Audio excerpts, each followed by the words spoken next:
बसा औकात इंसान को वक्त नहीं मिलता कि वो जाने से पहले खुदा हाफिज कह सके, गुड बाय कह सके। या हम खुद ऐसी सूरत हाल पैदा कर लेते हैं, हालात ऐसे बना देते हैं कि उसमें फिर सूरत हाल ये हो जाती है कि किसी से आप खुदा हाफिज कहना नहीं चाहते हैं। खैर, खालिद शरीफ साहब की एक बहुत ही मशहूर गज़ल है, आज याद आ रही थी, सोचा आपके साथ शेयर करता हूँ। कहते हैं कि रुखसत हुआ तो बात मेरी मान कर गया, जो उसके पास था वो मुझे दान कर गया।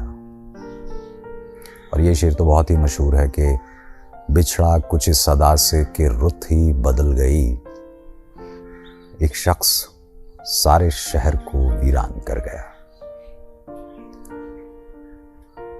ये जो मैं भी अर्ज कर रहा था, उस कैफियत को इस शेर के ज़रिए समझिए कि दिलचस्प वाक़या है कि कल एक अजीज़ दोस्त अपने मफाद पर मुझे कुर्बान कर गया।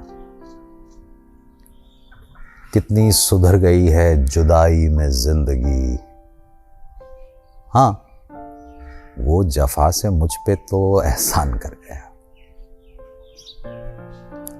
खालिद मैं बात बात पे कहता था जिसको जान,